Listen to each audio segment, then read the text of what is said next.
So you got your control power, power on, the number of top wraps, the top of your skid, number of bottom wraps, bottom of the skid. Is 202 standard? It's 202, 3.3.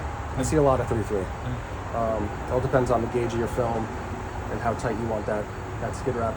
You got your wrapping force, so your tension, how tight it is. You got your turntable speed. You got your film delivery system speed, so that's up and down.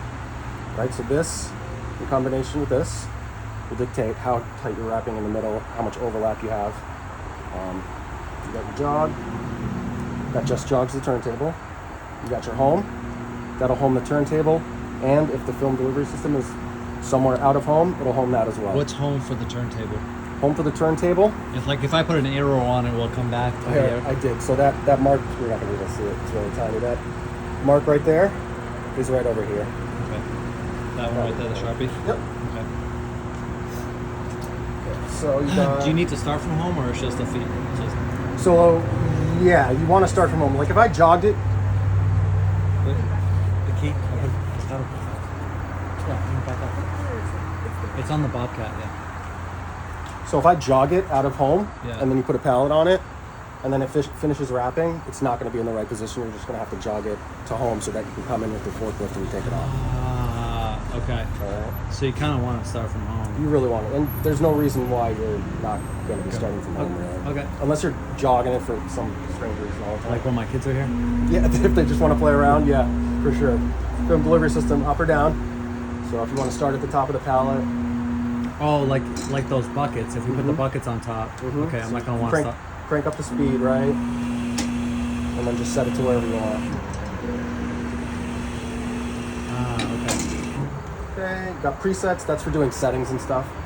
And configuration, you don't have to worry about that. If you hit band while it's wrapping, it'll wrap in the same spot, I think 3 times. So that if you want to make a band, you can make a band and you can just like, if it's an odd pallet or something like that. And you could just wrap it however you want to wrap it and do whatever you want to do. You've got cycle pause. There's nothing inside. Hold on, real quick. Band. So it's doing its thing, but I want it to stay in one section. The film delivery system will stay in the same spot. And Push and hold? No, you just press it once, and I think it's 3 times. It'll stay in that same spot. It won't go up and down. Okay, and then I'll continue on. Yeah, and then a lot of people they'll band it like this, and they'll do like a corner. It'll spin. They'll do like another corner. Okay. Because obviously it's a lot stronger when you band it up like that. The film assist. If you hit film assist, you'll be able to feed the film. So it's actually running the motor right now. So if you don't hit film assist, you'll never be able to pull film. Okay, that's pretty good. And I think it's 5 seconds. You have 5 seconds to pull it as far as you want until that motor no longer uses.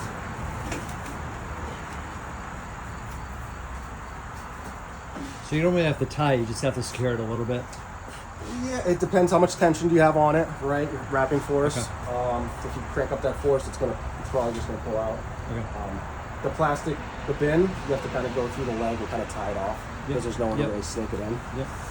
So that's it for the controls. Got your e-stop, obviously. This is the film height above the load. So after this eye sees the top of that load, it'll go 8 inches higher. So you get that overwrap over whatever you're wrapping. Okay, so is that Keep things contained. That's pretty standard, yes. Do I adjust it here or no? Mm-hmm. Yeah, you can do it like that. You'll see the okay. eye right here. It just goes up and down. That's all it does. Oh, okay. So it's just on the bracket. Okay, I told you the arrows on the film need to be pointed up. Yep. You got all that. Inside. Right. The belt tension is underneath this plate right here. Okay. Okay. Belt for the turntable? For the turntable. Is there a tensioner on it? Or? There is a tensioner on it. Okay. So keep an eye on that. If you do need to move it anywhere more than just pushing it around here, you're going to want to resecure those brackets for the load cells. Okay. So those 3 brackets that I took out are in the panel right here. Okay. So you're going to want to put those back in. The bolts are in there. Okay. You'll see the holes. It's pretty obvious where they go. Okay. But if you have to move it, like pick it up and move it somewhere, transport. definitely want to do that. Okay. Because they're very sensitive. For the scale. Yes. Okay. Right. And there are shipping brackets for I have the it. film delivery system. They had a bar and that ran across the turntable right here. Yeah, that's right. That's right there. Yep. So that's for shipping it somewhere else if you want to. So. Okay. And if you do put a long pallet on here, right, a long narrow pallet, this is still going to be wide over here until it starts rotating, and then this is a really dangerous pinch point. Okay, Makes so sense. if you have something hanging off and you're just not paying attention, Okay. and it starts to come around, Ah, and okay. there's no feedback, so Gotcha. whatever it's gonna do, it's gonna do. Okay. So I would be very mindful of that. Staying clear, yeah. Yeah. And that's pretty much it. So what do I hit start? Yep. Go ahead and hit start. Let's see. Let's do the turntable full speed.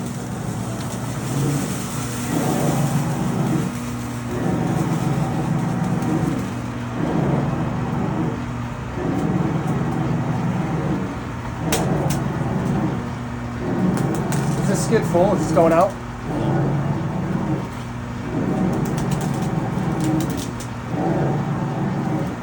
Oh, it counts down over here too.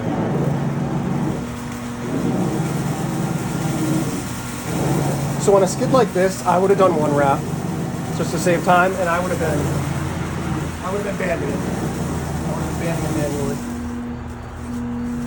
What do you mean by banding it manually? I'll show you. Yeah.